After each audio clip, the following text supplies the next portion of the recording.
I know you've got multiple games going on right now. I know you're dipping your toes in the Helldivers, and then there's new DLC for your Night Rain stuff. But this Arc Raiders shit might be a So my friend, the one that you played with that night, he's like, I bought Arc Raiders. I'm gonna play it while you record PKA, and I'll report back if I think we should buy it. That's where that stands. He's going to. So here's what's interesting. So it's an extraction shooter. It feels like what Fallout 76 should have been. You can play in solos, duos, or trios. If you're solo, you're almost certainly playing it solos. It prioritizes that. And same with duos and trios. It does its best to do that. In solos, 80 to 90% of the people you bump into are questing and passive and peaceful and helpful. Like they'll give you stuff, they'll talk to you, they'll team up with you so you can go fight the robots together. Happens every single raid. 20 to 10% shoot you on sight and call you the N-word while you're crawling around on the ground. It's happening. And then I also had a guy be like, "Hey friend, how's it going?" I'm like, "Pretty good, dude. Heading to the dam. How about you?" "Oh, heading to those orchards. Gonna get some apricots." I'm like, "Cool, nice seeing you." And then he just gunned me down, shot me in the back. It was pretty toxic. But in duos and trios, it's PvP central, especially trios. Like it's shoot on sight, really fun like combat. It's a third-person shooter, which I think will turn some people off. If you ever played Gears of War multiplayer back in the day, feels a lot like that. Helldivers is third person. So is Elden Ring. So I've been third person lately. Yeah, that's fair. It's got all the things about extraction shooters that make you addicted. You know, all those lootable items, and some of the items you need to progress your like hideout and make your generator shit, your stuff in there better. It's like, bring me the eye of a dinosaur, and it's like, how do I get one? They're like, kill a dinosaur, bitch. Good luck. And you're like, fuck. You have to kill like the big robots to get their innards. My Kyle observation is you tend to like a game a lot, but it's hard to tell how much you'll like the game 6 weeks from now. Like you were really into Battlefield. You were head first diving into that. Yeah. I was switched. So I was into the grind of it, but I disagree. So I was very much into the grind of Battlefield, but I've been clear from the beginning. This is not a generational type game. This is an amazing shooter. It's just a good Battlefield game, and it was filling the space. You played like 100 hours a week at first. I played 150 hours of Battlefield. That's about what it took to like get my hands around it. I think it's a good shooter. It's probably the best shooter that's out right now. And if you like Battlefield, and I'm not done with it. I'm going to go back. That's a great game. The BR is going to be fun to play. Like it's. I'll play Battlefield a year from now. Free or downloadable DLC or paid DLC. The BR Battle Royale. Oh, it's free. It's free to anyone. Yeah. Although it's advantageous to own the game because you unlock attachments and create these custom weapons. Oh, it's free. Yeah. It's not just part of Battlefield 6. Okay. No, it's a standalone free thing. So it's super populated. Like you get right into a match and then right into another one. You can, while it's showing you the scoreboard from the previous match, you can press spacebar to begin the matchmaking for the next one. And so by the time you've read the scoreboard, you're almost loading into the next game. Smart. That's a great game. I don't want to seem fickle here. Arc Raiders is the shit. Arc Raiders is so fun. Like I said, it's got all that like extraction shooter meanness of Tarkov, but it's simplified. It's boiled down. There are descriptors for everything. It runs bigger like the map compared to Tarkov. Well, you have an in-game map, so they feel smaller. You have an in-game map, and you can open the in-game map, you can see the names of everything right out of the gate, and you can put a mark where you want to go, and then when you go back into the game, you can see it over there, 1,000 meters away. Let's go. That's about, and I know that's like in-game meters, but that's about the width of the map, it seems, like from spawn to spawn, 1,200 meters. Like, it's far in-game. Like, I bump into people, but it's not like a crowded shit show or anything. It's a really big map, and there's multiple maps. I think I'm worse at learning maps than an average person.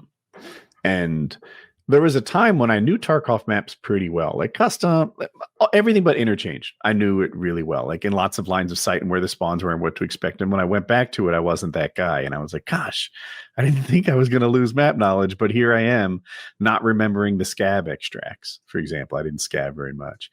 And so the in-game map is big to me. I could use a hand. Yeah. Oh, everything like that is simplified. You've got in Tarkov, there's 2,000 items, I think, from like five or six brands of cigarettes alone, and then like I don't know, 12 grenades alone, 15 different foregrips. Anyway, but this game just tells you what everything's worth, what you should. There's a cheat sheet I've got that tells me what to keep for later for like my generator and stuff. It's just one little pictograph though. It's not some long pages deep minutia. For the most part, it holds your hand. And whether that's a good thing or a bad thing for longevity of the game, I don't know. But I do want to say this. It runs. It's so well optimized. It's beautiful. I've got everything on Epic. It looks like a single player game with like sun. You'll like go from darkness into the light of the upper ground and like the sun rays are hitting you. It feels like a cinematic single player game, but it's running at max frames on Epic settings on average computers. I watched it on YouTube and it wasn't compelling to me, but that's not a great indicator. I mean, you can learn something, but it could be the quality of the YouTuber, just the one video I watched. Shroud's got good videos. Shroud's been like he's been balls deep in this thing. But my experience won't mirror Shroud's. Yeah, but his experience is what you aspire to. Because me and my boys, we're going in looking for fucking O-rings and light bulbs. Shroud's going in taking on the matriarch queen with his two ringer buddies, who the three of them just won $100,000 Battlefield tournament, and they're like, "All right, let's go take on some AI now." And they've got the most expensive shit in the game, taking on this gigantic mechanical spider that shoots lasers, shoots EMP blasts. You're just picking up trash, though? What is the thing in Helldivers you never killed? You said there was something very large. The whole team has to be equipped for it. The big sandworm. Okay. You may not have seen it. Yeah, I don't think... As we've been working our way up in difficulties, we mostly do bots.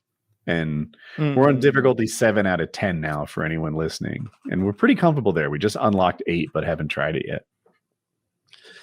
Yeah, it's called the Hive Lord. So let me find a picture of. Yeah, you showed me a picture of the Hive Lord. So the Hive Lord, and you've still not defeated one. Well, he switched games. Like you don't need to defeat it; it's just there. Like it's more of an annoyance that can be avoided. It was particularly on a map called Oshana or Oshan, where most of the things to do were in caves underground. So he was above ground being a nuisance, but it was like we have business in the caves anyway. So.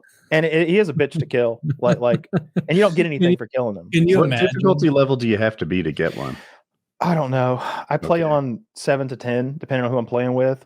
So it was on one of those. It may be map specific. He was also part of the Gloom enemy variant. You may have noticed that sometimes the enemies have like green shit on them, or sometimes they have little spikies growing off.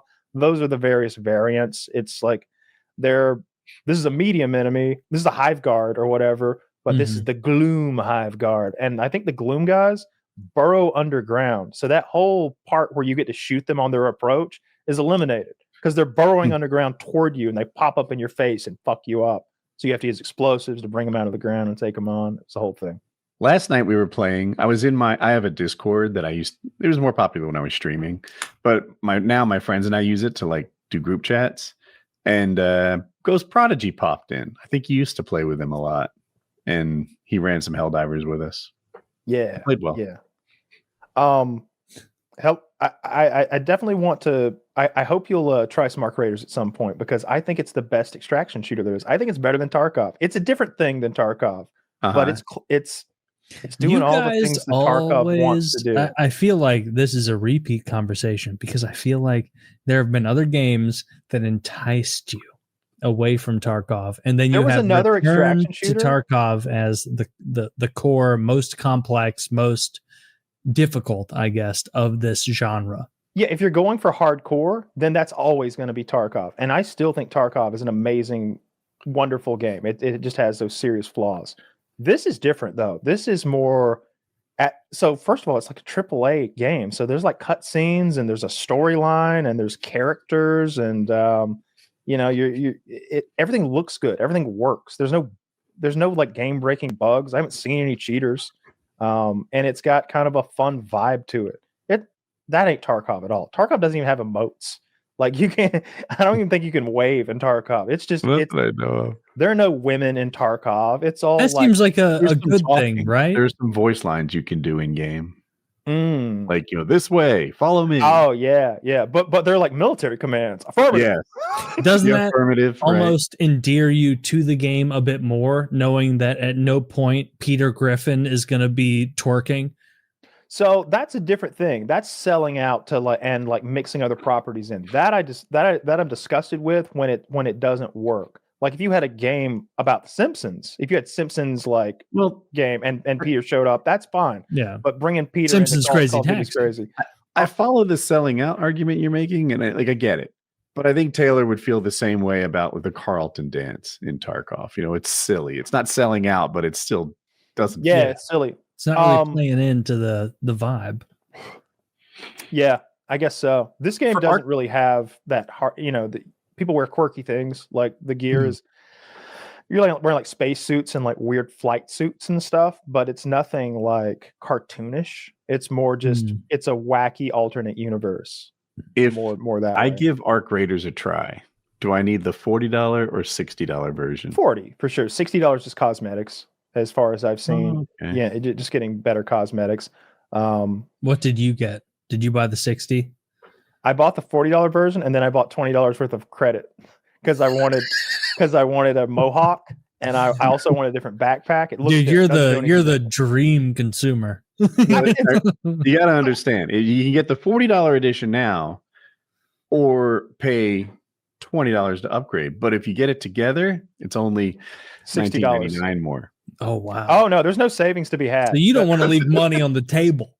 I didn't want that version. I just wanted to pick and choose in the store specific items that I wanted from like different packs. If you get the upgraded version, you get a locked in pack and maybe some coin too. I don't know, but anyway, I played the game for like 50 hours and I was like, I love this. I feel like they deserve a $20 tip. This waitress has done a good job. I feel comfortable like consuming their product and buying their digital shit, and so I did. And I feel good about it because now my character's got a mohawk, got some green face paint. I got a shiny spacesuit. Nobody else got the shiny one. Everybody else is like orange, blue, red. No, I'm like shiny chrome. So I want my character to be as sexy as possible. Will the $20 help me get there? Yes. I don't think there's any goon credits that you can acquire, but I made my character look like Furiosa in Shark Tank. I'm Mad out. Max. Yeah. I also I'm gonna have to say like no. That black stuff on my head. Like remember when Furiosa rubs the like grease on her forehead, like war paint? I got that going on now. It was like the gayest Elden part Ring of mod that right cool now. movie. All she's wearing is a hat and a thong. Fuck yeah.